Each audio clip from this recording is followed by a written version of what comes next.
Episode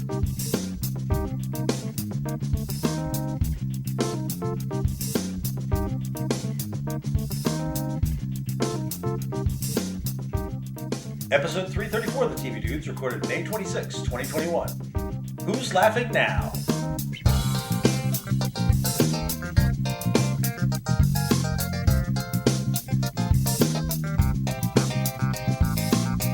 This week, we asked the question, who's laughing now? Is it Annie Easton on the third and final season of Shrill on Hulu? Is it MODOK, mental organism designed only for comedy on Hulu? Is it the legendary comedian Deborah Vance on Hacks on HBO Max? Or is it all the people around them? And why aren't we laughing at CW Superman and Lois? Is it because it's actually super good? But before we get to all that, I'm Randy. I'm Les. And I'm Nick. And we're the TV Dudes. Guys, we accidentally covered a lot of comedies this week, although Superman and Lois, I guess, is not technically a comedy. But it is really good, and it did come back, and we were excited, and so we want to talk about it again. I don't know, if you were like Lex Luthor or something, you might be laughing at how often Superman gets his shit kicked in. Right? I mean, there's definitely like a fingers tinted villain laughing on Superman and Lois somewhere. Yeah, that's true. Yeah, what's their dude? Max something? Something Edge. Morgan Edge. Morgan Edge. He's probably he's a guy who laughs evilly. Geez, I'm sure he does. That's a villain name. Well, he's a mogul who owns a popular television network. He's created I think he was either created or popularized in the 80s, and that was definitely a time for evil television network executives. Remington Bronze. I was thinking Ted Turner. All right, so let's start off this week, as we usually do, with our TV diaries. The Diaries of the Television Dudes. Brought to you by only the finest cocaine wine. Who wants to go first? Les, what do you got? Yeah, I'll go. So, I watched Cruel Summer, which is the Jessica Biel 90s murder thing on Freeform. Yeah. It's not done yet, and I'm really mad that I started it thinking it was finished, and it's not. Now I'm caught up. It is set around Dallas in like 1993, 94, 95, which is right during my high school years. And it's not really heavy-handed on the 90s stuff, but every once in a while they do something that is so, not just 90s, but like Northeast Texas 90s perfect, that I get to watch the subtitles spell "idn't it," or somebody get mad and pull the homecoming mums off their walls. And if you don't know what I'm talking about, it's because you didn't grow up in Northeast Texas. Hey, you finish your Surge and you like it. Right? So I also watched, of course, Big Shot, Game Changers, all the homework, Shrill Hacks, Superman and Lois. Been watching Rebel, which, Randy, I think you just broke my heart the night, told me I'm pretty sure it's canceled already. My heart was broken by someone else who did not like the show.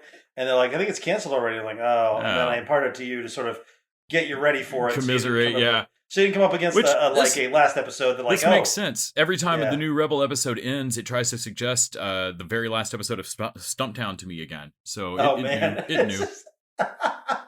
I also watched an episode of Tell Me Your Secrets, which is I think it's on Amazon, crazy murder thing with Lily Rabe. It's not bad.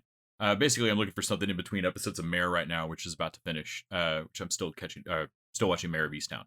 So we might just go back to Mare of Easttown, because I think none of us were impressed with it, but I've been hearing. I stayed with it, and it builds up to something. I'm actually curious, genuinely curious, who murdered that dirter. Yes, somebody's dirter was murdered, and they solved the other dirter murder, but not the main murdered dirter. So I also watched a bunch of Parks and Rec. There's a documentary on Apple TV about the year 1971 in music, and I've watched like 3 episodes of it. It's like Ken Burns deep dive level. It's not Ken Burns, but it's that level of deep dive into. Interesting. I was born in 1971. It is like they're really kind of mining it for this shift in music from peace, love, hippies, and when the cynicism has like fully like, nope, stop it, you can't love everybody, and into like this what's going to be a lot meaner 70s, and it's a really wild like 1 year seam to look at. I like that Randy was born into the era of you can't love everybody. That feels Right? that feels right. Black Sabbath. That's a philosophy. I like it. So, like I said, I watched Mayor of Easttown, and then I watched a bunch of movies. I went to a VHS swap meet because, of course, I did Sure. on Saturday, and Where the fuck do you find one of those? in Austin, of course. In 1983. Yes. I got a weird mystery tape with a bunch of new wave 80s stuff like Klaus Nomi videos and shit. It's crazy. One of these times you're gonna get a fucking Japanese Ringu tape and die, Les. It is. I was just thinking, It's well, it's true. not like I could get viruses. Ooh, Ringu tapes, though. You are playing with fire. Gotta watch out. Yeah, when the label falls off, and what's that say? Ringo? No! The Night Shift Collection Volume 2, which is a couple of Stephen King's Dollar Babies, where he'll let basically a student film be made for $1 licensing right on a set of stories. He still has that website up. So it was a couple of Stephen King short stories that were cool. Weird ass childhood movie of mine called Making Contact. That is Roland Emmerich, like first or second movie, and it is exceedingly weird. This kid's dad dies and he suddenly gets psychic, like telekinetic powers, and basically starts to go like full Jean Grey. Like he has no shame about showing off his powers and shit, and starts talking to his dad on a plastic phone, poltergeist style. And then it turns out it's not his dad, it's the ghost of a ventriloquist, or maybe the dummy, you're not sure who's lying. But one of them's evil as fuck. And yeah, it's really nuts. Les, are you sure this wasn't an anime? Because that sounds like an anime premise. No, but the tape I have, the only version I've ever seen is 80 minutes long. They cut 29 minutes out of this fucking thing. And I have no idea what's in it. I don't know if it could make more sense, but I am determined to see what entire reel of this movie's missing. Shit, I actually have to scratch off a Stranger Than fanfiction. I didn't realize that actually existed. I made that totally up. Of course, I watched, because of Nick talking about it, Lucky Number 11. We'll be talking about Last Action Hero on the Patreon later. I watched Army of the Dead, and we can make a Patreon just complaining about that. It's really bad. The thing I watched that was so much better than Army of the Dead that Netflix should have invested in a TV spinoff into this universe is Psycho Goreman. Mm-hmm. It is over on Shudder, and everyone should go watch Psycho Goreman. It is what would happen if you let J-Tro, the Jason Tross that made the FP, which everybody should also go watch the FP, if you let them make Power Rangers. If Power Rangers were midnight gore, I mean, holy shit, how much fake blood can be used in one thing. It's by the director of The Void, but it is a lot goofier than that. The parents are off the wall. Everything in this movie makes a fucking weird left turn. It's about a little girl and her brother that are playing a goofy game, and they dig up an alien overlord that has been buried on Earth, a backwater planet, for eternity to keep the universe safe. And they dig him up, and they also dig up an amulet that lets the little girl completely control him. And he hates it. So it's just a lot of her making him play ball with her and shit while he, when she's telling all her friends, oh, you won't kill him. You won't kill you. And he's over there going, I will absolutely kill you when I have them. Like, I will skin your... I mean, he does... And he doesn't just kill people. Like, the shit that happens in this movie is nuts. He turns a cop inside out, and the guy's eyes are just rolling white back in his head like marbles, just over and over and over, while he sees all the horrors in his mind. Like, and he's just floating there. They just leave him there. Like, at one point, somebody walks through a room and is like, hey, y'all's TV set won't quit bleeding. And like, oh yeah, no, that happened earlier. Just leave it. Like, the movie is nuts. Everybody should watch Psycho Goreman and not Army of the Dead. So that was my TV diary of the week. I almost forgot, because it's easy to forget. I watched a bunch of these new shows on Roku, which have never been anywhere before on any app. Die Hard, Royalties, Murder Unboxed, Let's Roll. They're really short episodes, but they're up on my TV. It's fucking genius. It's weird that Roku has this. I mean, they're like a secret weapon. They suddenly launched this super strong streaming network with all this great content. If you did not know that all this shit used to be Quibi, seriously, it's like Roku launched an incredibly strong content lineup. They just happen to be 9-minute long episodes. Yeah, they're all right. I mean, what if you could only watch them on your phone though? See, I Wouldn't think that that would have be- been the killer app. That would have been so much better. Yeah, why didn't someone try that? Oh my god! When they I really watch them, should've. I go, why am I watching this on my giant TV with great picture and sound? I'm holding Ah, my phone anyway. I Yeah. should just consolidate down. Yeah, so I watched Die Hard with Kevin Hart, Royalties with Heather Donahue, and everybody can go check out our friend Melissa Garamonti's interview with Heather, which is online now. I love Heather Donahue. Oh my and, God. and Melissa. Yes. And then Let's Roll, which is 9 minutes of watching this dude, Johnny Greenhands, that can't be his name, roll fucking crazy joints, like a full-size, like, it's not full-size, obviously. Would roll a Titanic that's an ungodly amount of weed, and you actually have to cut it, like break it in half to smoke it. He's got like a bunch of celebrity guests in each episode. He rolls them a special joint. That's always just something nuts. Ron Funches is on it. Hannibal Buress. Yeah. well, that makes Yeah, sense. it's great. So yeah, Quibi.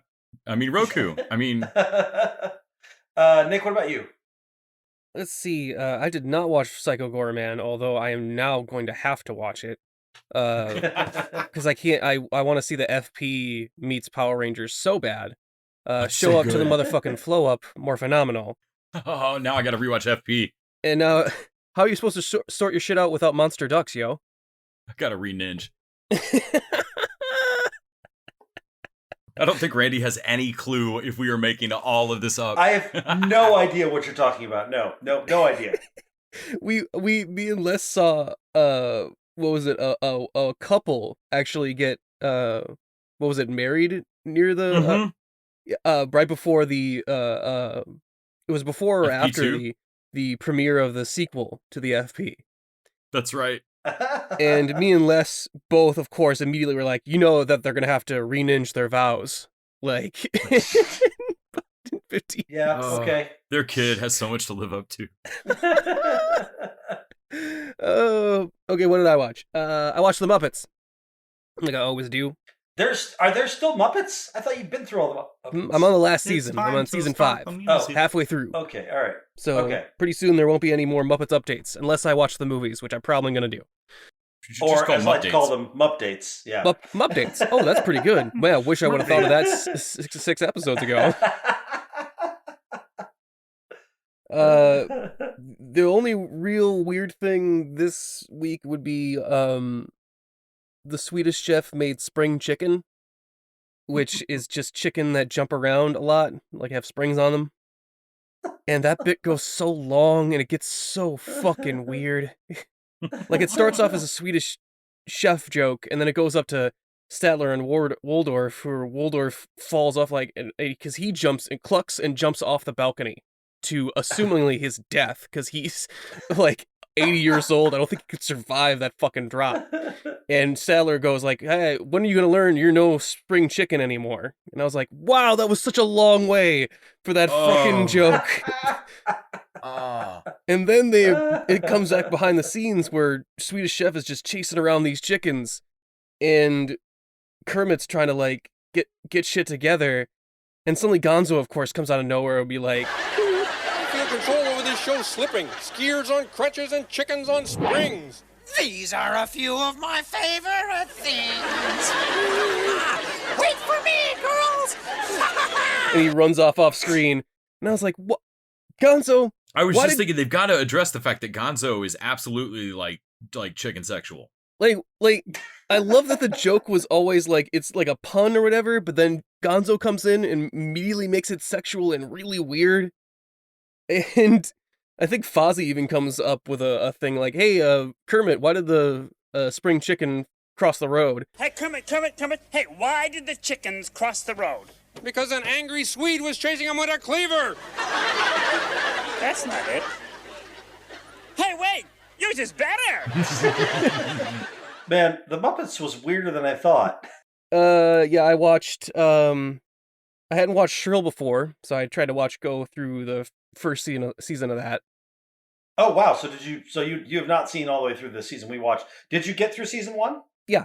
It was pretty good. I do like, because I didn't think the show was going to acknowledge, I'm like, wow, she's being really selfish during a lot of this. Yes. And Yes.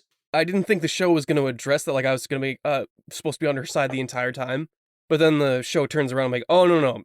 This gets addressed. Like, her friends and family are like, hey. Except they almost steer too far into it in season 2. And we'll talk about that when we talk about season 3. Oh, shit. That's a bummer. So you be forewarned. Season 2 was a big come down. Oh, that sucks, because I was excited to go watch it. Yeah. But we're going to talk about season season 3. We'll talk about it. Yeah. Yeah, I went to the theaters for the first time last week, right after we recorded this. What cinematic masterpiece did you see in the theater? I saw Kong versus Godzilla. Oh, that's way better than what I thought you were going to say. Yeah, I... Mortal Kombat? No, I took my friend who hadn't seen it before, and I was like, you know what, I want to go something I know I'm going to like. I don't want my first experience back to be some bullshit. And it was good because it was between that and Army of the Dead. And so I I saw Army of the Dead at home. You have chosen wisely. And God, like, I would definitely recommend watching the first hour of that movie and then leaving the next hour and a half up to you whenever you want to turn it off. God, that movie's so fucking long. Have someone kill the power to your house, light candles, and then play a game where you all just tell the story of what you think happens from there forward. It turns out that maybe someone should not give Zack Snyder Final Cut. The first 20 minutes is like, Zach, I believed in you. Like, this 20 minutes was awesome. Like, you promised me something. And there's a zombie tiger in it. So I was even questioning, like, do I really want to watch the new Zack Snyder zombie movie in it? And then suddenly I saw in the trailer, like, oh, we have a zombie tiger. I'm like, fuck. All right, well, I'm in. It would be...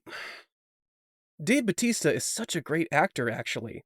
He is actually really great. And he needs to stop it. I need someone to go to him and all the actors in this and go, guys, remember, that tennis ball over there, that's a zombie tiger. You're in a movie with a fucking zombie tiger, so what you're doing right there, dial it the fuck back. You're at 11. We need you at like a 6. Like, just half-ass it a little, guys. Like, we don't need, like, this mythos with these characters. Like, it's a zombie heist in Vegas. Why is there so much character, like, mythos and shit? Yeah, you're in the Crowaning 3, man. Like, stop it. Also, there's like, I can't believe how many Chekhov's guns they just leave around and don't shoot. It's honestly dangerous for children. They can't. Yeah, there's firearms just... It's like a Texas amount of unsecured Chekhovs. They mention guns. shit that like should be cool, but they'll never bring up later. Like, oh, all these zombies that are dehydrated. You should see it when it rains. They all come back to life for a little while. Yeah, it's pretty awesome. They straight up say that almost nothing's ever dead. Like, it's a sea of zombies. It'd be really cool to see if it happened, but it's not gonna. But it would be super cool if it did. Again, it won't. But if it did, it would be pretty rad. I need to go watch the pitch meeting because like one of the first things that I brought up to Nick the other day complaining about this, he was like, oh yeah, that's in the pitch meeting. Yeah, that's in the pitch meeting. I was like, okay, good. I love pitch meeting because it makes me feel like I'm not alone on going, but wait. Yeah. Well, there's this guy like with a circular saw, right? And it's got like a fucking jaw, like it's all painted up, and we saw him in the use it a little bit in the opening or whatever. They make like if Jane had a chainsaw in Firefly. They make a big deal out of it for like a bunch of scenes, and they keep bringing it up. And that guy never gets to use it in any scene to kill zombies. No, they even make a penis envy back and forth thing of like he takes it back away from Garrett Dillahunt of like never touch my saw, and they still it only gets used on bolts. It would be like if Ash Williams had a chainsaw hand and didn't use it to kill one deadite. Only went out back and chopped wood. You'd be like, what the fuck is happening? Why is this awesome thing not happening that you obviously promised me? Y'all have effectively convinced me not to watch this movie. Give us another 20 minutes and you'll have to watch it. It's like having a car wreck described to you and like, no, it's going to happen in 15 minutes. I also watched Castlevania, which was the last season. I think season 4. Yeah, season 4. This might be actually the best season of Castlevania. In my opinion, because everyone was always saying how this is the best video game adaptation, and I was always kind of like, I guess, because in my opinion, almost all Castlevania seasons have the same problem of the first 2 episodes are great, and the last 2 episodes are fucking awesome, and the like 6 in between are a real fucking slag. Like, it just takes forever to get anywhere. But the fighting is absolutely fantastic. The animation on the fights is amazing. Siffa, like the mage wielder, uses all the avatar powers, basically. She's like putting on people on fire. She uses ice as like a circular saw to rip into demons. It to a point where I'm like, wait a minute, why do you need these other 2 guys? You obviously can take care of all this yourself. You're a god. Why do you need a guy that can punch stuff and has a chain whip? Like, I feel like Trevor Belmont doesn't really come with a lot to the table here. Also, MST3K, I've been watching that ever since the Kickstarter got funded for the new season. So, because I really liked the return of MST3K when it came back with what's his name, Jonah and the bots. Mm-hmm. Yeah. Patton Oswalt on it with Felicia Day. Yeah. Yeah, it's just, it really, all the guests on it, like Joe McHale, Jerry Seinfeld, like, it really was like, wow, what if someone made MST3K exactly with me in mind? That's pretty stellar. So I was excited about that. And yeah, that was pretty much my TV diaries. All right. So I, in addition to the homework, I watched the last 2 episodes of Mythic Quest that are out, and I'm really ready for them to just put more of those episodes out. It continues to be great. Poppy's got a Porsche now, and that's funny. Yeah. And I watched the latest episode of The Bad Batch, which has a guest star from The Mandalorian that was really cool. Oh, they brought Gina Carano back. That's nice. I'd say it's Cara Dune, isn't it? It's definitely not Gina Carano. I finished The Nevers.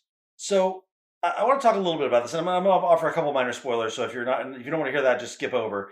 But I have been in that sort of love-hate with The Nevers since the very beginning, where it's like, I don't give a shit about the Victorian X-Men. I don't like Joss Whedon very much anymore. And for all that I like the characters and it looks very pretty, I'm not sure I'm interested. There's always just enough to keep me coming back, and I have just enough friends who like it that I wanted to watch it. And then I was told the 6th episode, which is basically the finale before the new showrunner comes in and changes the whole thing, was a very big sort of departure. So I watched it, and as I watched The Nevers, here's what I'm struck by. 1, it's actually a pretty well put together show, but 2, it's everything Whedon's already done.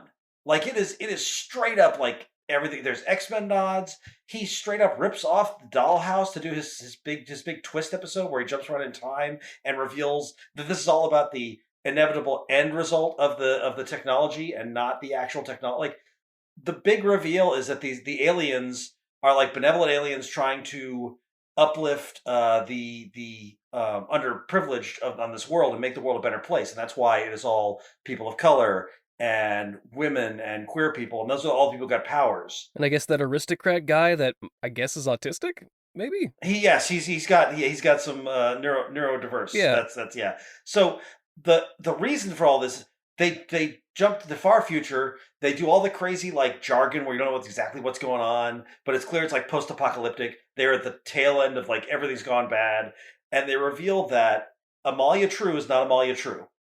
Amalia True was a woman named Molly who jumped in the river to kill herself, and then was taken possession by a woman who tried to kill herself in the future, and then made herself into Amalia True. And that woman is played by Claudia Black, one of the first lady of sci-fi TV, basically. Farscape. Sure. I fucking hate Claudia. Oh my god, I hated Aaron's Son.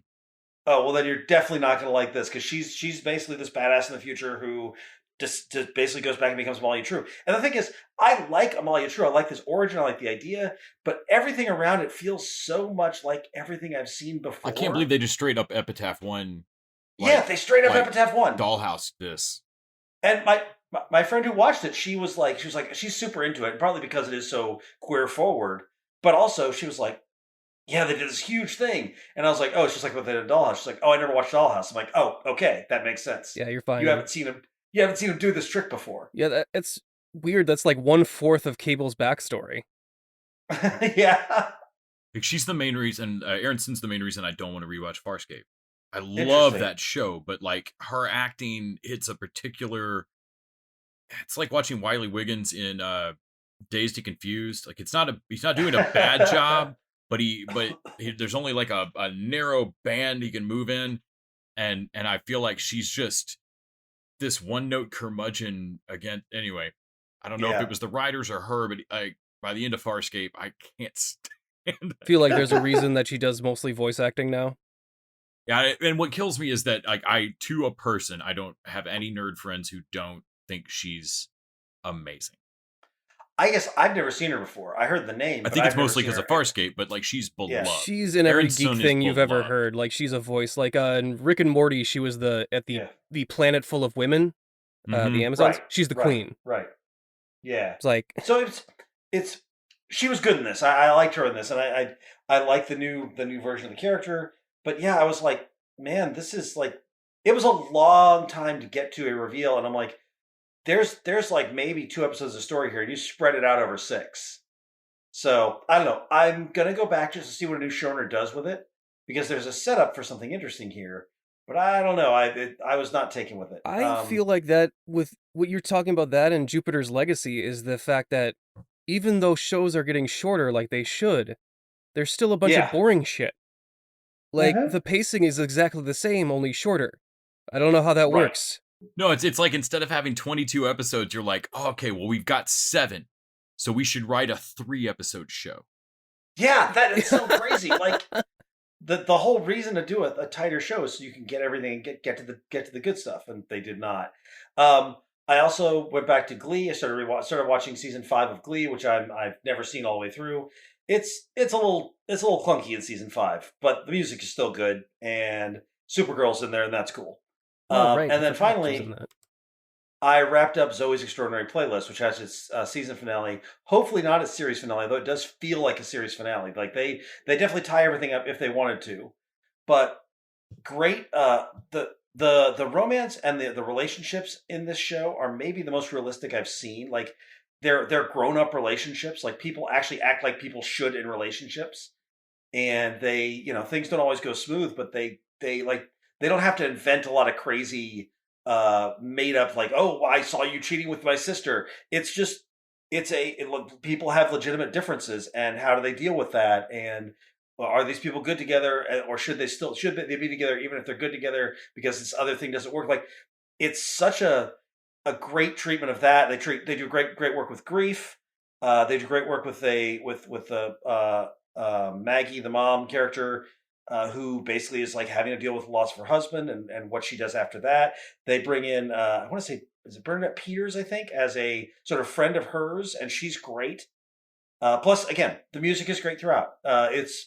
It's really good. It's one of my favorite shows on TV. We don't talk about it a lot, but it is definitely one of my favorite shows to watch on television. Yeah, I find that somewhat insulting. You don't think that most TV show, like, I know that when I am mad at my significant other, I hold that inside for an entire week, holding it against them without having one conversation about it.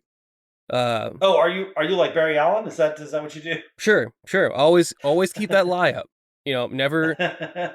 If you have the chance to come clean and be a healthy relationship, always go with the lie. And then when you get caught in up the lie, something, yeah, guess yeah. what you do? You lie bigger. Lie again. Yes. Yeah. Yeah, I frequently have some kind of minor level work stress, but then I behave in a furtive, secretive way that makes it seem like I'm keeping something very personal from my significant other.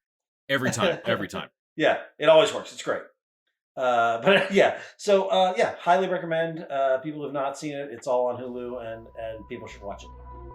All right, it's time for our regular segment, Stranger Than Fan Fiction. Imagine, if you will, a reality containing television programs so bizarre they are indistinguishable from the ravings of a madman. Is the show you are about to hear simply a fabrication in the mind of a man with clearly nothing better to do with his time? Or is the truth indeed stranger than fan fiction?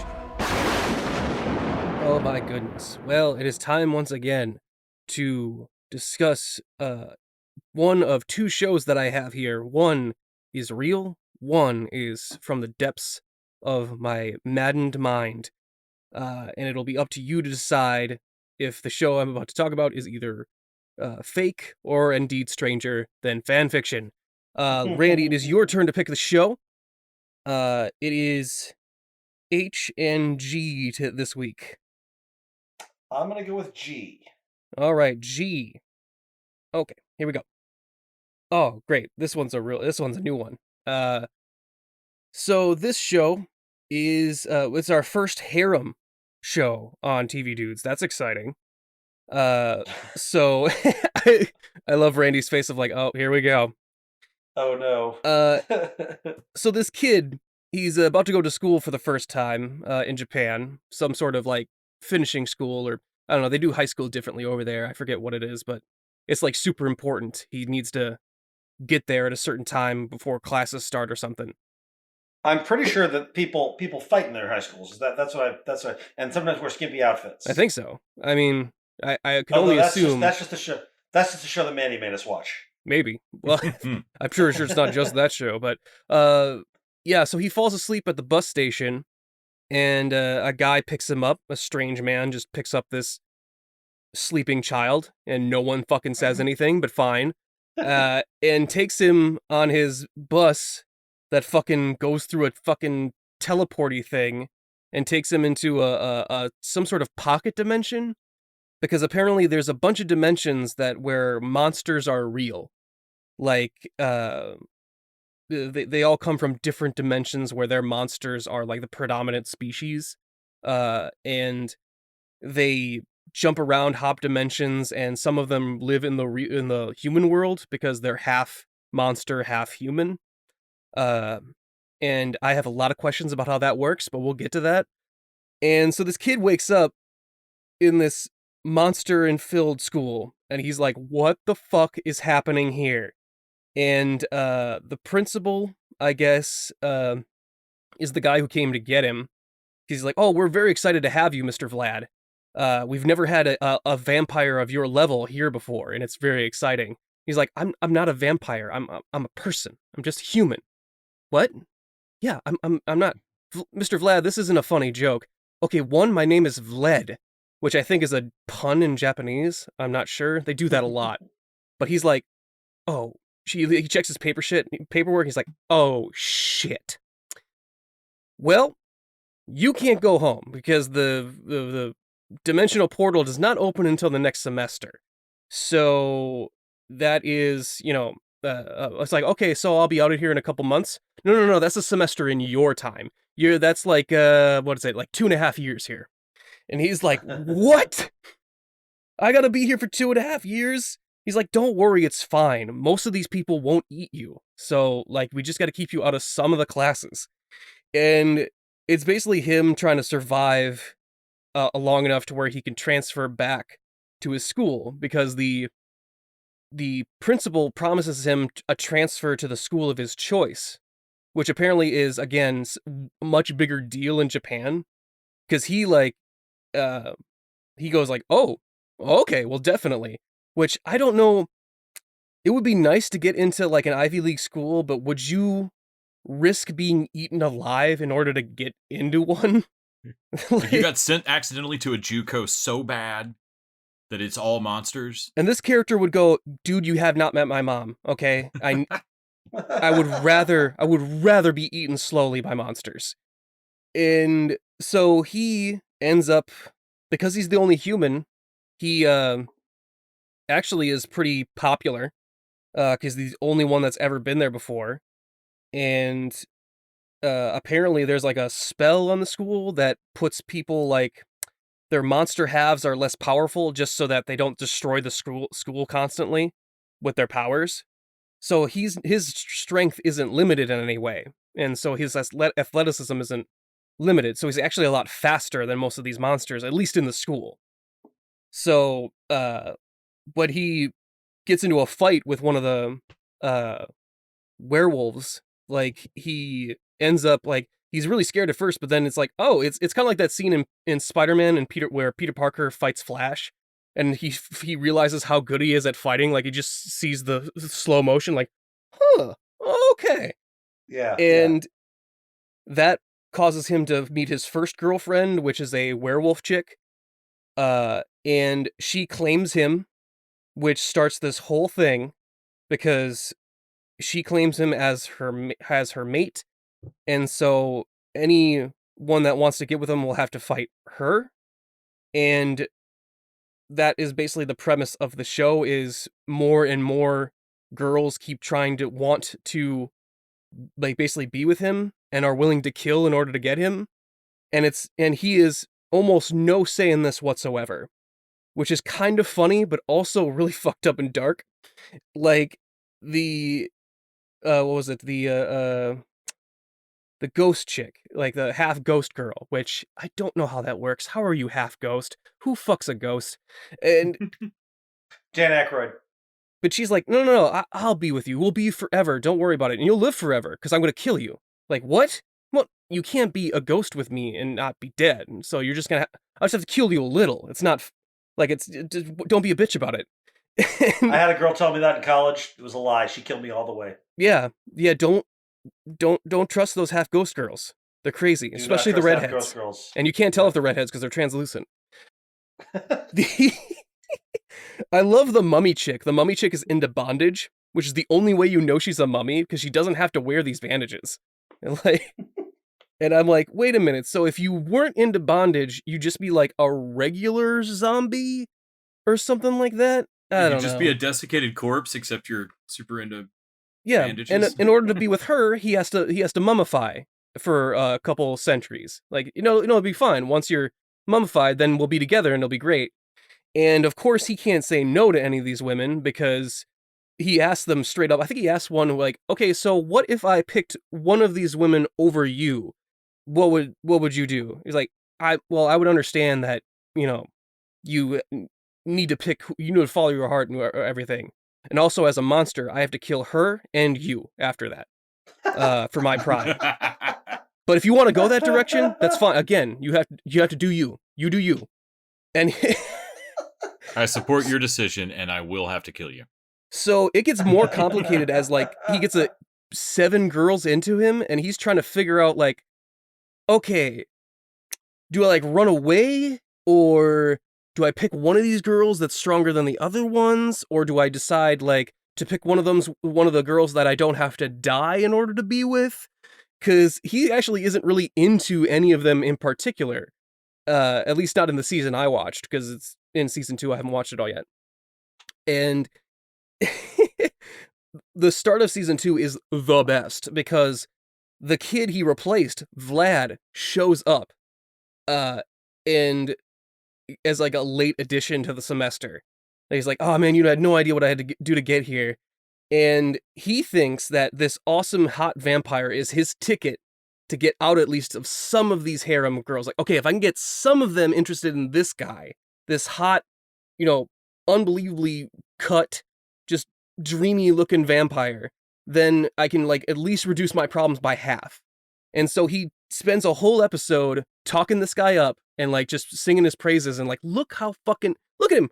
It's like he's an Adonis statue. He's beautiful, to the point where the dude comes to him later and he's like, look, I know what you're trying to do. And it really, you don't have to go through all this work. He's like, look, man, I'm sorry. I don't mean to use you like that. Like, no, it's fine.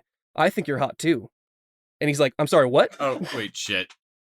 He's like, yeah, the way you've been talking about me, it's obviously super into me. And honestly, I didn't think you were cute at first, but the more I've spent time with you, you make me feel really nice and like really appreciated.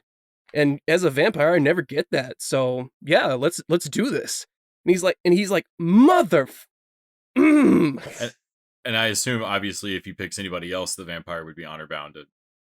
No, actually, what's great about that is that Vlad loves him so much, he's willing to help him, even if it will mean he won't be with that guy. And so he's like, okay, I'm going to help you out. We'll figure out how to get at least some of these women to at least let you go, or at least maybe have you considered polyamory? Maybe we can get a couple of them to agree. If we can have an alliance, like a survivors alliance, maybe 2 or 3 of them can fight the other ones, and like we can just get you as long as we can get you alive at the end of it, and then afterwards, I don't know, maybe we try something. And what's funny is that the guy never takes it off the table. He's like, he never goes like he's not into the guy. he's just frustrated because he's about to die and he doesn't want to. Also, there's one of the chicks he has is a fucking kaiju half kaiju girl. And I was like, wait a minute. What? How does And what's weird is that I don't have to think about it up until fucking Parent Day happens. And so this chick's dad shows up, and it's a human, just a straight up human. And I was like, okay, so you fucked Gamera, I guess? How but how though? Like just physically, like how, you know what? Never mind. It's just, I guess it would make less sense if the woman was the mother, like the human mother was the human, I guess. Like that would make less sense, but only by a little bit, I think. And yeah, I think that's pretty much everything is for now. I haven't quite finished up season 2. So I don't know how well the Vlad plan has worked out, or maybe Vlad is... These girls could stake Vlad at any point. I would not be surprised. They are ruthless. But yeah, that is basically the gist of the show there. The Harry Potter meets Universal Monsters meets The Bachelor, I guess. If the Bachelor contestants were allowed to, like, kill each other. I picked the show, so I feel like Les should be the first one to pick whether it's real or fake. What do you think, Les? I can't even tell anymore. It's all real. I feel like anime can just be generated by, like, pull a slot machine lever and, like, 3 cherries and, like, a powered by sex costume and a blood demon all pop up and you get a show. I'm going to say real. I also believe this to be real, 100%. All right, so both your answers are real. Well, guys, yes. This show is totally fake. Oh! What? Oh! Well done! Pitch this, sir. I 100% made it up. This should be on blacklist. And I made it up. It's basically a good version of a show I watched way back called Rosario plus Vampire. I had heard of that. I mean, I've heard of that. Yeah. Or they also, I think, use high school dating competition. It must be a general like picking your protein base at a restaurant. Like what is the setup for your anime? Like high school, is it dating problems? Yes. Are they monsters? What should have gave it away, guys, was the main character not being put off by the gay guy. Like, that doesn't happen in Japanese anime. I'm sorry to tell you. Oh, yeah. That's always a joke of like, oh god, a boy kissed me. The fake pun is a good detail. Yeah, it was nice. Well done. They do love a joke that doesn't translate. Yeah. Oh yeah, there's always very shit good. Like that was very good, Nick. I totally take it in. Very well done. When you're sleeping, you dream a lot. Ghoulish nightmares parade through your head. And then you wake up and scream a lot. All the monsters are under your bed. This seems like a good time to reminder that you can support us by going over to patreon.com/tvdudes. Throw us a buck an episode. In exchange, we get to keep up with our streaming services, pay for our hosting costs, and you get bonus content each week. This week, we're continuing our Shane Black movie marathon with Last Action Hero.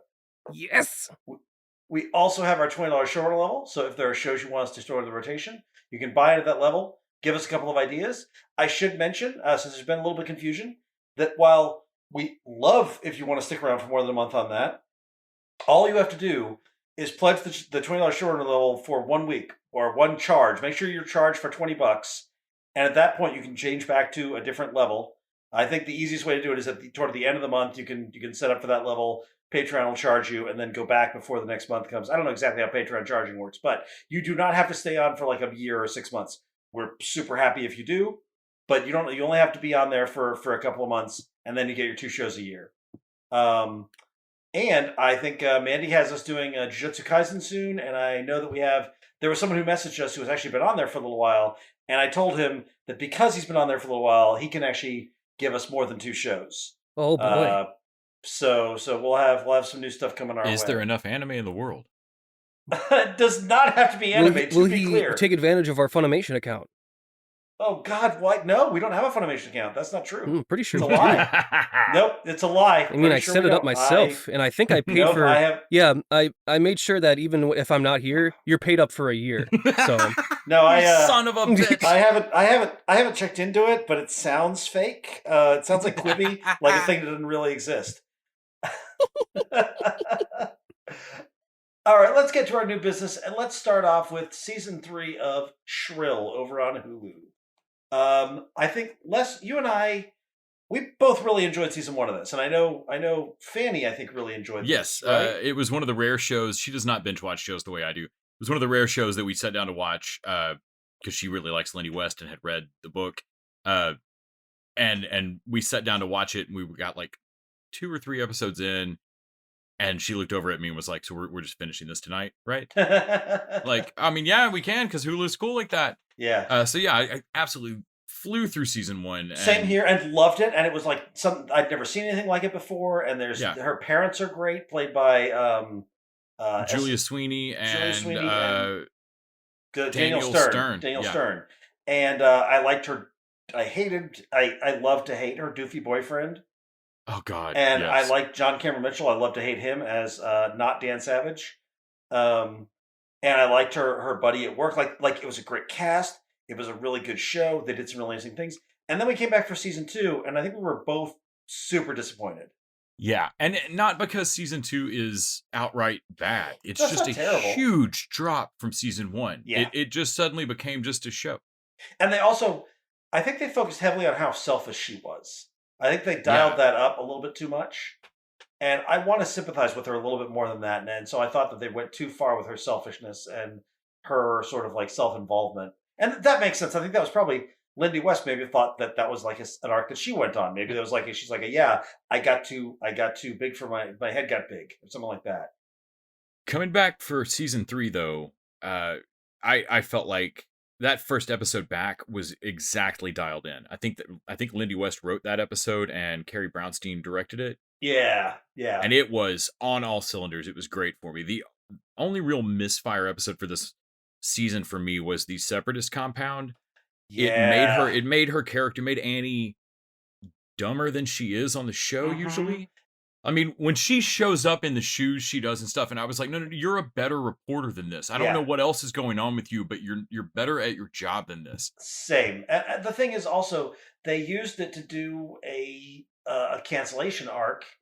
And I was like, man, I'm tired of seeing our hero gets canceled. And again, this feels like a thing like Lindy West went through. Maybe they're like, she's like, I got canceled and it sucked, and I want to show what it's like on the other side. And I'm like, I don't know that I need to see this story. Like, I didn't sympathize with Annie. I was like, oh, this sucks, and I understand why she's feeling. But I thought her roommate was like, yeah, you don't get to come to me on this. You went and got a pie from a white supremacist. Yeah, like you don't get. I'm not going to give you any sympathy on this. Yeah, like you fucked this up. Yeah, you fucked it up. The roommate couple, they are love them. Oh spectacular. Man. Yes. I love them so much. Is that ER Fight Master? Is that Emily? Is that the girlfriend? I think that's right. Yes. Yes, ER Fight Master. What a great name! Is that actress's name? That's fantastic.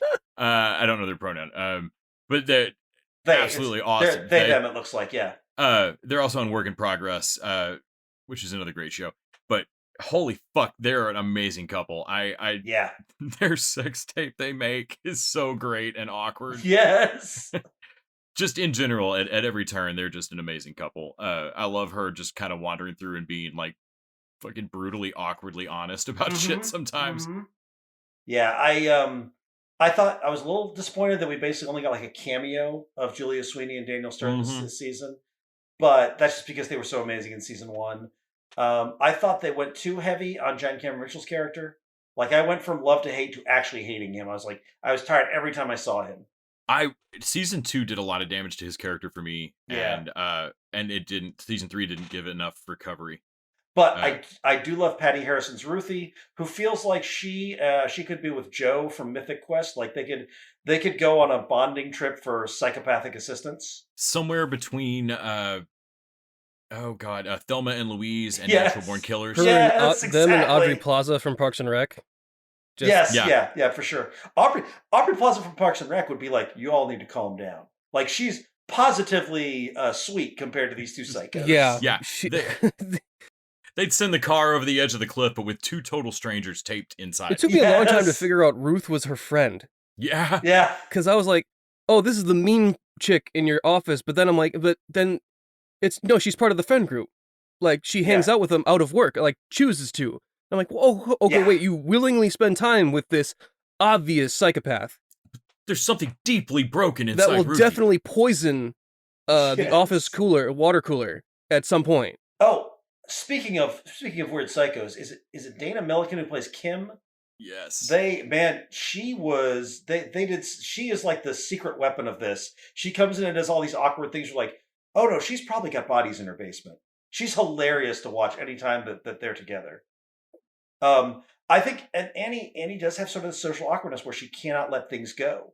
She can't let her boyfriend grow despite and gets back together with him in a worst possible way. Like she can't cut things off when she needs to cut things off. I honestly was a little disappointed with the opening romance because I thought they were going a different way with it. I thought there was like, this is going to be the sweet romance and this nice guy, but it turns out he is like doesn't see her that way, and then she flips out, and nobody does well by themselves in that conversation. It's very real and very uncomfortable. Yes, it was very real, and like I found myself like yelling at him, and because like I'm sorry, dude, but someone needs to tell you that you absolutely do have a vibe. Like, what the fuck is wrong with you? Yeah. But yeah, it's just so awkward and bad. Yeah, I thought Annie was crazy when I watched her. She couldn't let things go with her troll, which again is another is another show that doesn't know how the internet works. But like the troll, like she goes back to him like multiple times, and I'm like, what are you doing? You could easily get killed by some random fucking weirdo. Yes. Like, oh man, and I can't believe I didn't realize this, but Will is Hazel from Umbrella Academy, and holy shit, Edmund Kemper from Mindhunter. He plays the I thought he was going to be her true love kind of thing because they're season 3 and they wrap it up, and I thought but that's not kind of where they go. I thought that was a great arc. I really enjoyed it. But that said, given that this is the final season, they're not doing any more. I thought it was kind of a weird down ending. I love Hazel. Yeah, that's a red-breasted warbler. You find one, you find its pair. Yeah, he's great. Yeah, and that first date's fucking awkward. And it is. It's so terrible. It's like the Lisa Simpson moment of like when Mo looks at Lisa Simpson, is like, all right, Lisa, I don't like you and you don't like me. I like you. Oh, you don't like me? Yeah. When she's like, look, this was the worst first fucking date I've ever. I was having a fine time. Yeah. Damn. And it's, man, the way that plays out and the way that they come back together at that party, like when they're sort of starting to vibe and Amadi walks in and immediately walks back out, I love that moment. I love Amadi. We don't see him, Amadi's but I love great. Amadi. He's like the one guy who can do no wrong in this show for me. Well, they've promoted him in season 3. He's managing a bunch of the people in the office, and there's a really great moment where he fires like 4 or 5 people in a morning, and he calls Annie in and tells her her job is safe. Yeah. But they have a little moment of like, oh hey, cool. So friend to friend, how are you doing with this? And he's like, actually, I'm fine. And I'm really worried about myself now because this is just not bothering me like it should. Well, I wouldn't worry about it either. Everyone in that office is a piece of shit. They all deserve to be fired. Yeah. Yes. I just love it. Like he takes on this very like no nonsense adult role this season of like, nope, that's stupid. Stop fucking doing that. Yep. Yeah, I think overall I would say because it improved so much, I kind of am sad this is the last season. I want more of it now. And I feel like this wasn't an ending. This was a life goes on. It's not a Sopranos, but it's right. It didn't cut off in the middle of Don't Stop Believing, but like I maybe I'm just a sap. Maybe I like a happy ending, but I thought that the way they took these sort of good relationships and trash both of them so that we'd be like, no, their friendship is the important relationship. Like, is it? Because they fight too. I'm not so sure about this. By law, everything should end Supernatural style, where they, right at the end, they do 10 more minutes of everybody's actual deaths, and then they meet in heaven. Yes. Yeah. The 6 feet under. Yes. Well, I thought you meant that she should punch Hitler or something, or kill her. Kill baby Hitler. Everyone should every show should end with somebody killing baby Hitler. Yes. Honestly, at this point, if Legends of Tomorrow does not end their show with them winking the timeline out of existence, I will be angry. But anyway, yeah, Shrill. On balance, I think it's a watch. It's 3 seasons. Season 2 is a dip, but it's all good. Yeah, it's all good. It's a sandwich of great with an okay deli meat in the middle. Yeah, it's really good bread and like really good bread. It's okay turkey. Yeah, with okay turkey. Let's talk about Marvel's MODOK, also on Hulu. Also like Shrill, they dropped every episode. 10-episode show. Patton Oswalt, and who else is there's Melissa Fumero is his daughter. Yeah, but who's the creators? I know that I saw Robot Chicken. Seth Green is in there somewhere. He's a producer, I think. But that's not. I don't think it's his baby. It says it was created by Jordan Blum. Wrote one of the episodes. There's no one writer who's written, like, nobody wrote all the episodes. It seems like it's kind of a writer's room. But Patton Oswalt definitely seemed to be the guy who spearheaded this. Patton Oswalt and Jordan Blum wrote a comic that sort of ties into this. Okay. I wanted to hate this. I did too. You both were really shitting on it last week. That commercial looks so fucking terrible. This looks like terrible. Everything I did not want. The animations, I didn't like the animation style. Here's the thing. I know I'm very much the minority here. I think MODOK can be a serious villain. I've seen him as a serious villain in the comics in the 80s. Yeah. I don't want him to be just a joke. And so that like said, having just read the interview with Dave Bautista about Drax and how like he's not mad at him, he understands why, but that it was a little disappointed that people responded so much to the comedy of Drax that they just stopped making him a badass, that the Destroyer gets his ass whooped in more movies. Yeah, they lost any of the serious stuff. And I kept thinking about MODOK on that. And I think that's what happened here, is that like he is just kind of a joke. That said, I fell in love with it fairly early on. Like I didn't like the first episode so much, but I liked it enough to watch more. And then after a couple more, I was like, oh, this is funny. And after episode 4, which is the heist episode, which brings in a bunch of D-listers, I'm like, God damn it, this is good. And it's not only is it funny, it has a deep love for the Marvel Universe that you can tell that you expect from Patton Oswalt. Like, yes, he's making fun of it, but it is the making fun of it that you do with like a buddy. It's more like Batman Brave and the Bold. Yes. Like they are really enjoying what is silly about this, but with love in it, or Lower Decks. Yeah, or Marvel's Harley Quinn. Or this is Marvel's Harley Quinn. Yeah. Patton Oswalt will make fun of it for like a good hour, but then if you try to take his volume of that comic away from him, he will fucking kill you. Yes. No. They make so many choices here that just build and build and build. Mm-hmm. I mean, I love his daughter. Like, Melissa Fumero is just absolutely great as his daughter. She's fantastic. But, Wendy McClendon-Covey, like, I love that Monica, in the first few episodes, his wife's trying to divorce him and get away from him and everything, but you slowly realize that she is the wife of a supervillain for a reason. Yeah, she's the worst. Like she is a lot more that's Dr. Girlfriend. That's Amy Garcia playing his wife. Oh, yes, I'm sorry. That's Amy Garcia's Jody. Lucifer, like Monica, Wendy Wendy McClendon-Covey, is his nemesis at work. Yeah. Yes. I love John Hamm's Iron Man. Yep. Like, yes, I am taking the public speaking fee, but I am working against your organization as a whole. And Ben Schwartz is so good as Lou. Oh, yeah. It is unbelievable. I mean, don't you feel like Lou escaped off of Bob's Burgers, though? Absolutely. How is he not? He's a clone of Gene. Yeah. Which is fine. John Daly's Super Adaptoid ought to get old. But it just stayed when he becomes the van for them in the heist. Yes. It becomes the radio in the van. Oh God! Yes. And then they cram the tape into him so they can listen to Sweet Leg. I can't believe they do Angar the Screamer. Angar the Screamer as a 70s rocker. Oh my God! Genius, makes so much sense, and that's a character I'm like, you can do whatever you want.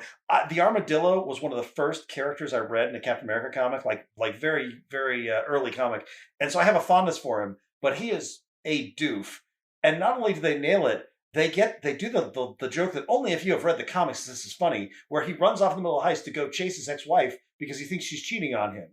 That is an armor. And do you want to talk about deep cut gags? Whirlwind, they do a bit at the end where he's like being smashed to a table. He's like, I would never stalk you.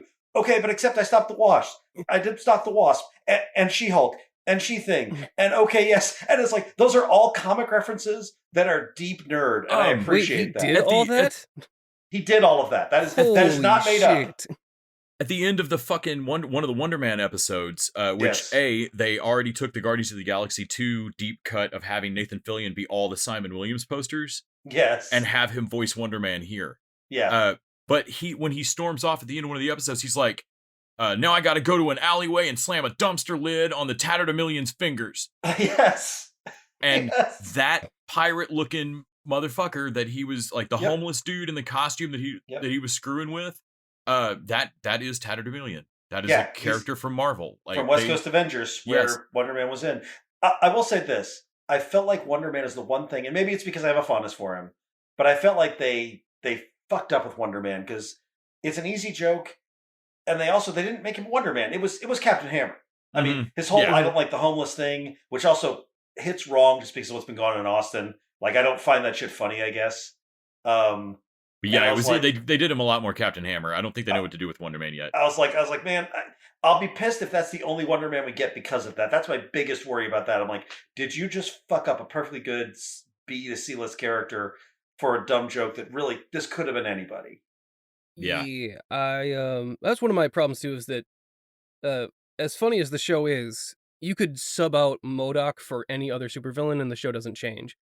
Like it could easily be Doctor Doom or the Leader or someone that but it's MODOK because Disney has decided we're not putting a fucking giant-headed guy as a serious threat in the line. I'm sure there's a list of never going to be on Disney Plus. Yeah. Mm-hmm. And they're like, no, we're pretty confident we've done a lot of weird shit, but we're not going to even attempt that. And for me, I'm the opposite of Randy, where I'm like, I think MODOK and Wonder Man are bad characters. I feel like they're just they've never been utilized. So for me, when they're torn for comedy, it's fine. I feel like the same way with Bane on Harley Quinn. Like sometimes I feel bad for how Bane has been like such a joke character now. From what he started off as. I will break the bat. I'm gonna blow up this coffee shop. Yeah. Explosion! I don't know what the fuck explosions are, Bane. Here's the thing. That while they're doing that with Bane was also the main nemesis in the Batman comic and being played seriously. Yeah, he really is the guy who broke Batman's back. You can't, and Bane is a great character when written correctly. MODOK's the same way, except he's a lot more challenging. And I think same with Wonder Man. Wonder Man can be a really interesting look at sort of the fated star, or someone who doesn't understand how powerful he could be. Mm-hmm. But very few writers get it, and instead they write bad versions of them. And eventually people they see them like, oh, nobody's done anything good with these characters. I'm like, well, not in the last 20 years, but that doesn't mean you can't do something good with them. I feel like they played him a little more like the Beyonder too often. Yeah. Anyway, it was an off note and an otherwise great show for me. I thought that was a misuse. I fell in love with it for the time travel episode when they went back to see that Third Eye Blind concert. Yes. And oh my god, it was so funny. Like, Les, what were you saying? Like when you texted me something about like MODOK staring at himself in the mirror and singing what's that song? Oh yeah. Singing Semi-Charmed Life to himself while like sad crying in the mirror. I want something else to get me through this semi-charmed kind of life, baby.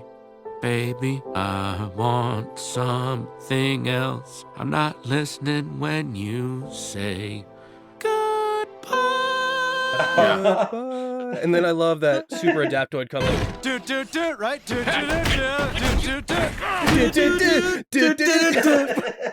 Yep. Fucking Super Adaptoid. He's just so excited to be there. They spend their lives like Futurama style, like just apparently stalking their past selves. Yes. And then get wiped out of existence before they can tell, like, no, you belong together. Oh no. We belong to. Yeah. Huh, I wonder what she was about to say. It doesn't matter. Nah. You fucked up some time travel shit, obviously. Whatever, some kind of squirrel version of ourselves is stalking us. Fuck you. I really felt bad for Wonder Man because, like, I loved that it showed that from MODOK's perspective the first time. Mm-hmm. And then you realize that it's the cliche plot of the wife bringing situations with conflict with the new boyfriend on purpose. It's not an accident. Yeah. Like it's it's not her. It's her intentionally being a shitty person about it.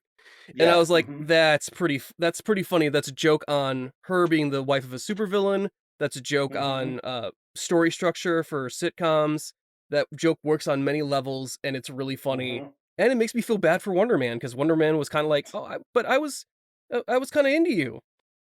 The episode that really won me over. I mean, I loved the D-list heist episode, but when he goes to the corporate retreat and his daughter has to show him how to mean girl. Yes. That was absolutely spectacular. Yeah, he has to use. Plus, I think right around then we find out who the actual big bad is for this season, and it's a Grant Morrison villain, and I cheered. I was like, "Holy shit!" I think I texted Randy. The deepest of deep cuts. Yes, I mean where I was like, "Oh my god, I have that 3." There are 3 fucking comic issues I think in the world that bring up that character. I felt really bad this week because my friends think of me as the comic book guy. There's another guy in our group that's the anime guy. I'm not the anime guy of my particular group. Oh my god! Yeah, it's and that guy is a casual. Whenever we go to conventions, I just shut the fuck up.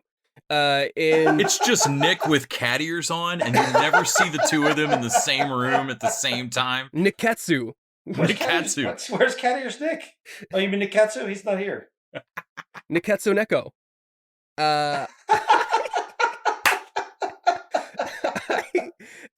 And I had to, like, because they were asking me, hey, what are the Eternals? And I'm like, I have no fucking idea. And it's like, what do you mean? Don't you know? Like, yeah, I know who Pace Pop Pete is. I know who Alpha Flight is. The Eternals, I know they exist, but because they've been mentioned sometimes in the comics. But as far as what they are, what they do, and what their characters are, no fucking idea. It's like getting a 23andMe back and like, all right, I know the Celestials, and I think I met the Inhumans at a family reunion once. Who are these people? That's what I was feeling like this entire time. I'm like, geez, these are so deep cuts that I'm missing this. Like, fuck, like the armadillo, the fucking melter. Fucking pound cakes. Pound cakes. Voiced by Whoopi Goldberg. Yes. And I was like, Whoopi Goldberg's playing like a Z-lister on They this. even got her costume right. Yeah. Yeah. So that actually brings up a question, Nick. I was going to say, I thought that despite the fact that one of the things that made me laugh and love this show is the deep cuts, I feel like it works even if you don't know the characters are real characters. Did you still enjoy it based on that basis? Yeah. I could tell there was some joke, like the whirlwind thing you were doing. Like, it was just funny because he kept mentioning I'm not stalking anybody. Okay, with this one person. Okay, but this one person. If that joke is even funnier now that I know that it happened in the comics. But it was funny to begin with. It's funny. It's a funny, like you talked about. This show has levels, way more levels than what I thought was going to be a Robot Chicken lazy show. Like it's got jokes that work on multiple levels. Yeah, if your jokes are funny on 2 different levels, then you only the audience only has to get one to laugh at it, and that's enough. Yeah. Yeah, and if any of the audience gets both, then you're sealed forever in the halls of history for them. Yeah. The super villain, we got a mad scientist fight, people. That was like 3 minutes of brilliance. Yeah. Like that went 2 or 3 places that I was like, oh, bravo. Whoever got to storyboard this out. They threw a 2D bomb. Oh yeah, where they pixel each other and get into a fighting on the wall. Yes, that was so good. And like, why are they all screaming? 'Cause it's cool. 'Cause it's Also, I can't the believe they chewable used Pym thing. I can't believe they used arcade. Oh God, I love arcade because I love Alan Excalibur. Tudyk. Yeah, me too. I love arcade. Oh God, was that Alan Tudyk? Yes, that's Alan Tudyk. And when he just storms off because they break the theme. Yeah. I'm like, no, this ruins it. No, I'm not doing this then. And just flies off in a jetpack. I love the fact that the duplicates of themselves, they solve that way ahead of time. Like they have way too much because one the fucking daughter just murders both of her. Just murders one of yes. Oh God, that's so great. Well, I knew it was me because like but you would think you were you. Oh right. There's a couple of them that are accidental where like they find the chip afterwards and like, oh thank God. Yeah, they're like, oh thank God, yes. And now they've got 2 Loos, but the Loos are going to split the food of 1 Loo, so their grocery bill didn't change. Yeah, I love that they just kept one of them. Yeah. They kept both Loos. Yep. Yeah. All right, I guess. Yeah, because they're holding hands at the end, like, no, we're great. Yeah, we're all right. It's like the end of Scott Pilgrim. I love the Gigolos too. Oh yeah. They can only learn about 200 words, and they fall apart after a couple of hours. But you can have sex with them. And they're called gigolos. I mean, you can have sex with them. They're called gigolos. That's another works on multiple levels. That's fantastic. That's so good. Anyway, yes, this was a very pleasant surprise. I tried really hard to hate it, and I just couldn't. Yeah, I tried. You can't hate Patton Oswalt. It's impossible. You really can't. I just can't. That's physically impossible. Citizens filibuster. Sometimes I get the feeling she's watching over me, and other times I feel like I should go. And through it all, the rise and fall of the bodies in the streets, and when you're gone, we watch you all to know. We'll carry on, and though you're cynical, believe me, your memory will carry on. You'll carry on, and in my heart I can't contain it. The anthem won't explain it. Let's talk about Hacks over on HBO Max, which is another one that I didn't necessarily want to dislike, but I wasn't feeling it early on, and then around episode 3 I started to feel it, and then by episode 4 I was in. Where'd you guys come down on this one? Well, all right. So I love Gene Smart. Me too, absolutely. And so I was already gonna give this some leeway, but it's not.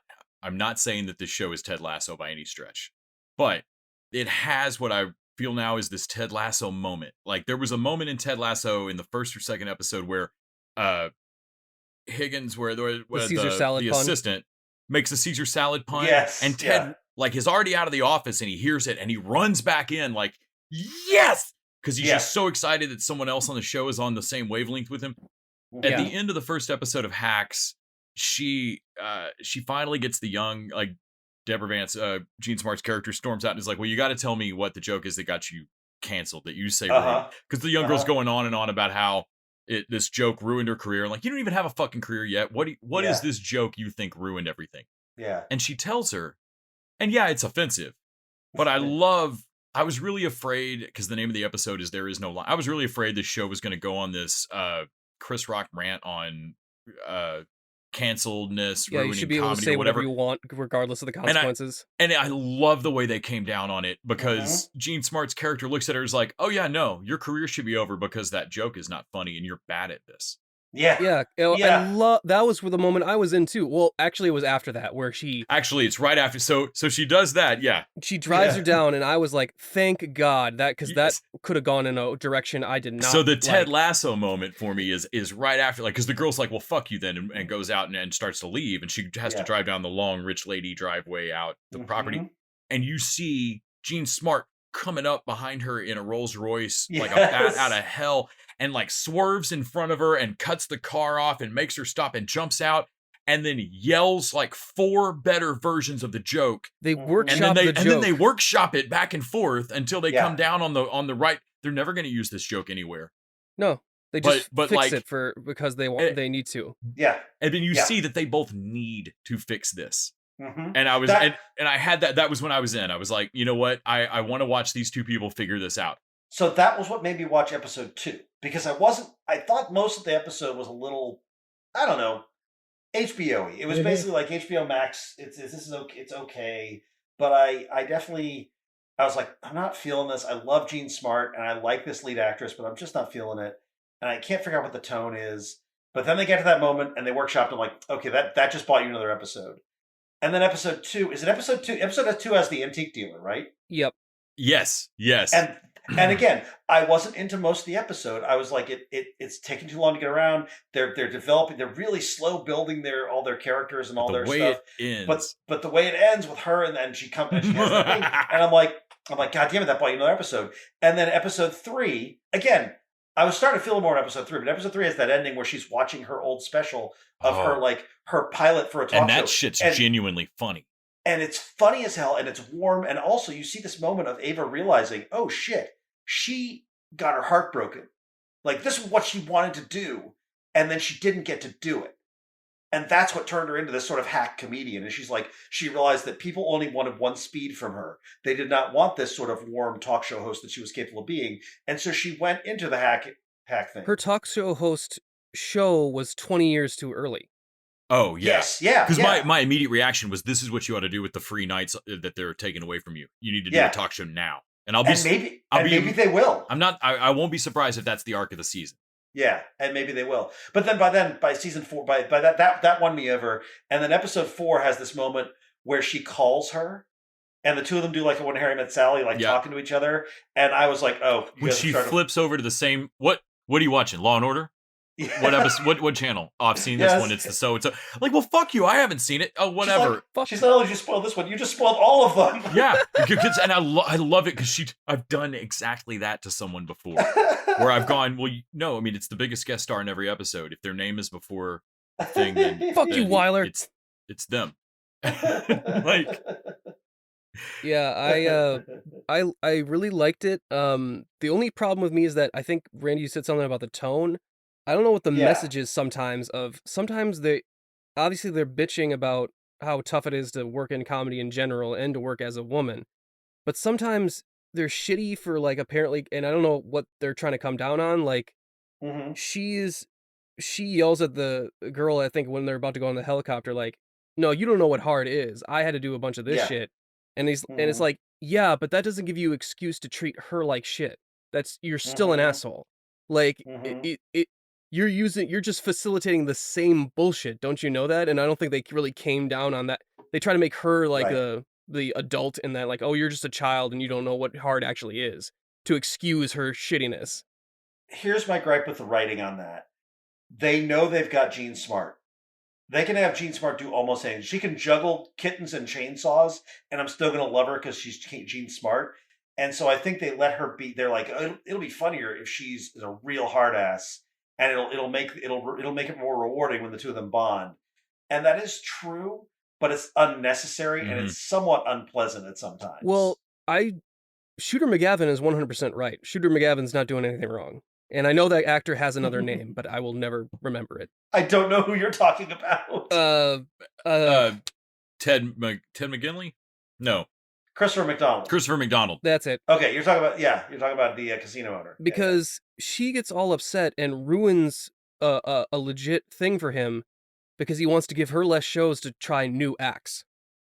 Right. He doesn't take away all her shows, just like a minor change. Yeah. Anyway. Yeah. And he's like, no, because your show has run a course. Some people want new stuff. That's how show business works. You know that. So I'm going to try to give new people that, because that's how new people get chances. Yeah. And you should know that because the reason you're here is because I did that for you a long time ago. Here's the thing. I think what we're going to see maybe a flashback or something. We've already seen hints of it. She is so scared of losing what she has because she's already lost so much that anything that threatens this sort of comedy, this comfortable bubble she's built for herself, whether it is someone sending in a new writer or whether it is them cutting days, is such a threat to her that she can't even entertain it. And I think that we're going to see that is actually a thing that needs to be dealt with. I have this feeling they're going to pay that off. She treats it the same way that she treats getting told she can't fill up her pond. I mean, like, nothing. Yeah. She can't be. You can't tell her that she can't do. You can't tell her no, dude. Whatever her bullshit life is right now. Her manager and that water guy, like. Oh God, we all just fuck already. I've never seen two characters where they haven't even spoken. They're just in the room together, and I was like, Jesus Christ, you two want to fuck. Put them in a show together. That may be the most sexual chemistry I've seen two actors have. I don't know if these two characters want to fuck or if the actors are all over each other, but I know it's one of those two things. Right? If the writers are like, God damn it, they're supposed to be brothers. What do we do? Like,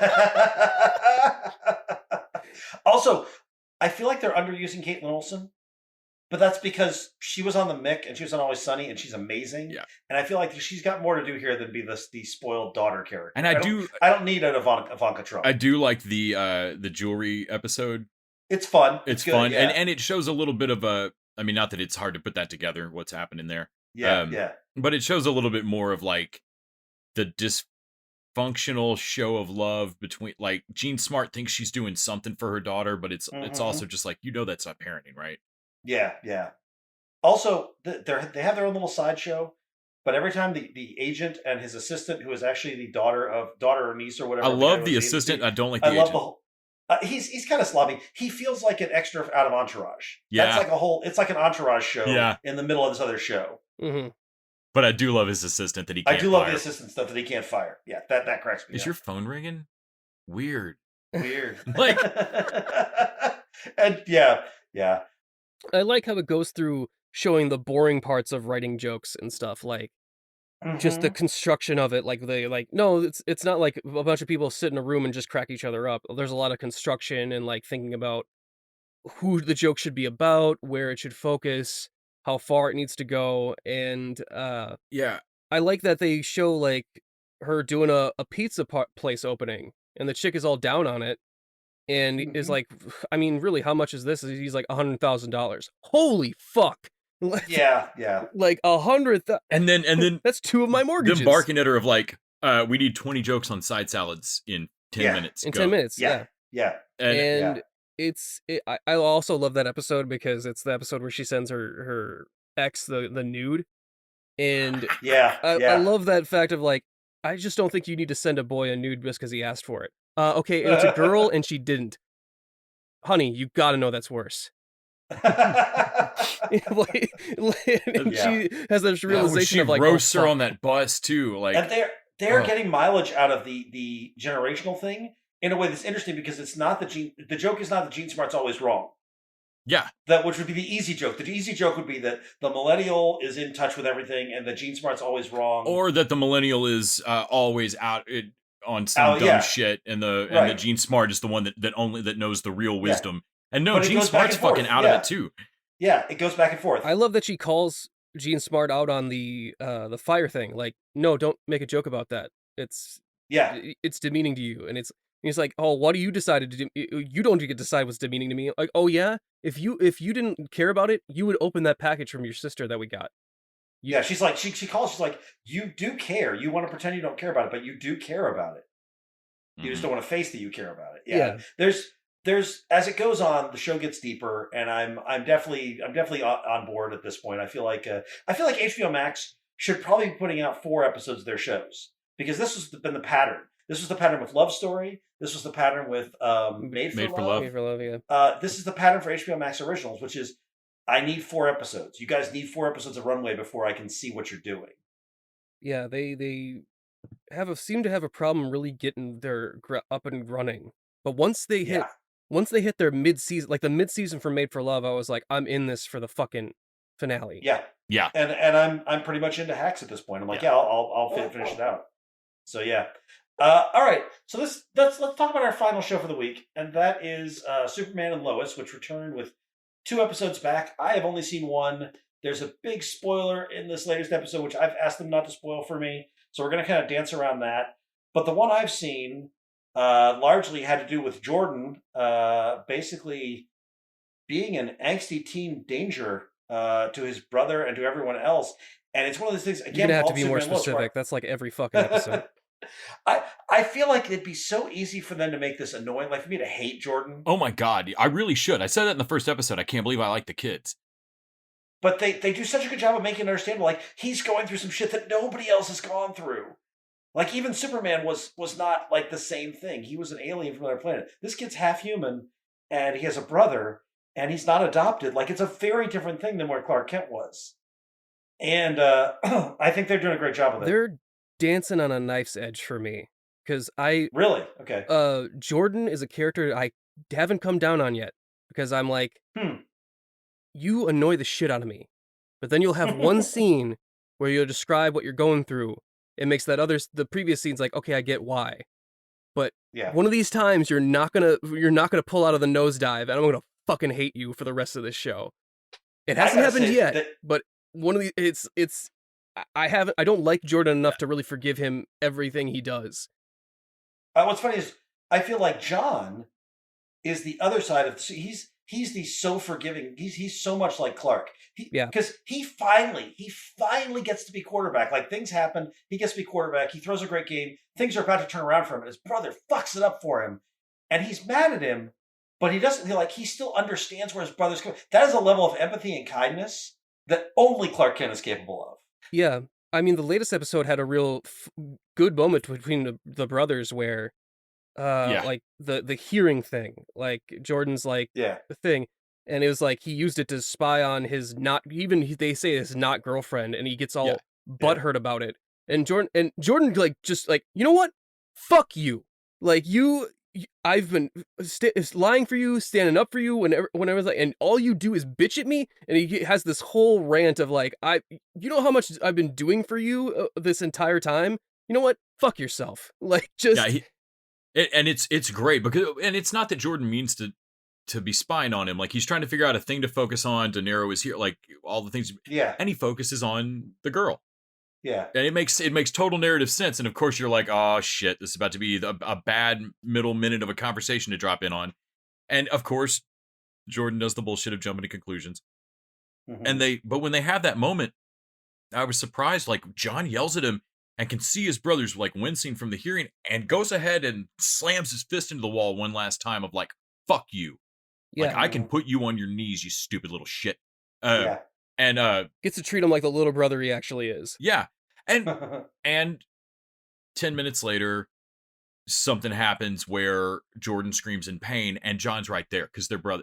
Yeah. I feel like the knife's edge that they're staying on is that knife's edge of showing me that like Kal-El's got fucking emotions. Like he gets angry. He wants to laser the heads off of all those sons of bitches that shot kryptonite bullets at him. Like, oh yeah, man, that was. But he doesn't. And I feel like these are the teen kids of that who are gonna put their fist through a wall sometimes, and it's gonna go all the way through the wall, but they're gonna grow up. Well, that's where they bring me back with Jordan, because that conversation he's listened in on, it was not even nowhere near romantic. That was two friends talking, and he was being such a toxic little douchebag. He jumps to such a little douche. Yeah. And the later conversation he has is, "I'm sorry, I was a complete douchebag," and I was like, "Damn it." He said the thing I needed him to say. Fuck, he got me. So there's like this magic word every episode of like, I just need him to say this, and I won't be mad at him anymore. And they fucking found that magic like open sesame thing every time. Tyler Hoechlin is I think he is my number 2 Superman now behind Reeves. He's really good. Dude, he's really good. Crushing it. In the 4th episode, he he saves that train and remelts the tracks, or whatever. In the last week's episode, I think he saves a train and puts it back on the tracks. And every episode has some level of just like, little kid heartwarming Superman moment for me.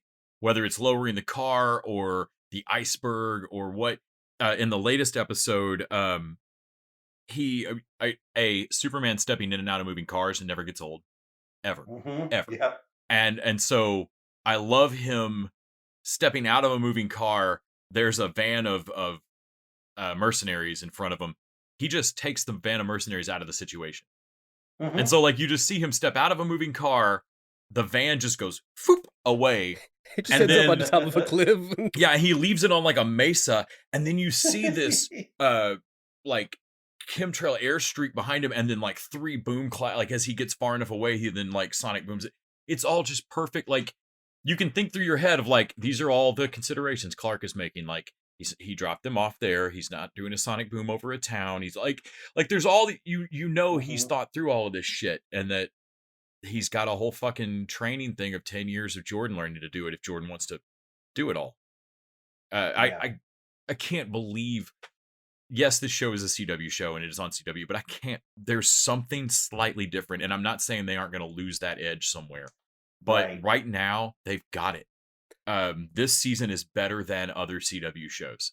Yeah, they always do really good in the first couple seasons for their shows, but this one is particularly good.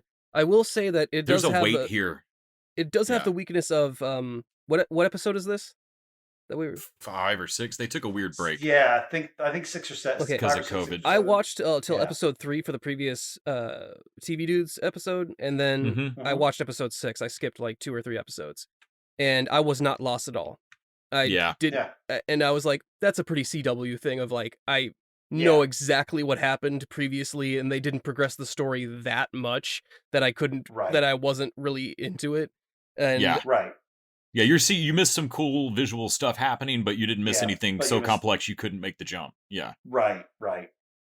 But yeah, I this continues to be, I mean, this is on a level above and beyond all the other CW stuff. And Tyler Hoechlin's Superman really anchors it. Like he is so good. That scene you were talking about, Les, where he gets mad at the guys, the soldiers, where you see him, his eyes flare. And the reason he's mad is that they fired that at a kid, at a teenage kid standing behind him. Not that they shot it at him. No. Though but it did hurt him.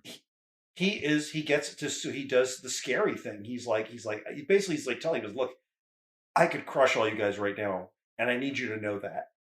Yeah, it plays into the conversation he has at the end with Jordan about, do you think I don't get mad? Do you think I don't ever want to use these powers? Like, and that conversation, you and I talked about this on Mike Les at one point about the if I lose control once, I've got to spend a long time getting that back. Yeah, for a certain set of people, you will never get that back. Yeah, and it's interesting because that also plays back into one of the best Supermans, the end of the animated series, where he's taken over by Darkseid, and it sort of ends on this note of, who's ever going to trust me again? Like, it's a Superman thing. Yeah. And so it's a way to do it. And Superman being evil is such an easy trope, and everybody's writing it. And I love the idea of what would really happen if actual Superman was evil? Well, it'd be terrifying. Yeah. I mean, it's right. Like, you should just start off killing people like the Zack Snyder way. That way people don't have any expectations of you. Right. Nowhere to go. Yeah, it's like the Calvin approach to great. It's like you just, keep it at C's and you don't disappoint anybody. This latest episode gets more into that alternate world that we've seen a little bit of, where we know something terrible happened with Kal-El, and in this week's there was a rather big reveal about some stuff. Yeah, I can't wait. I'm going to watch it probably tomorrow. Well, yesterday, as you guys are listening, so I will have heard it by the time this airs. But we can't talk about it because I don't want to hear it. So despite their other CW-ness, this was kind of one of the lines where they finally revealed something big enough that if you missed week to week, you'd be like, wait, what? Yeah. Yeah. So anyway, great show. Glad it's back on. I'm so happy it's back. And I think that is it for us this week. Thank you, Nick. Thank you, Les. Thanks, Randy. Thanks, Nick. Thanks, dudes. Thank you to our listeners. Thank you to our patrons. And until next time, TV Dudes out. The TV Dudes is an independently run podcast out of Austin, Texas. We are exclusively listener supported. If you'd like to help us out, go to patreon.com/TV Dudes. You can also find us on Facebook, Twitter, and Instagram at TV Dudes. All the music for our show is done by our friend and original TV Dude, Gregory J. Amani Smith. To find out more about us, go to thetvdudes.com. I'm Randy Lander. I'm Les Weiler. And I'm Kyle Scott. Thanks for listening.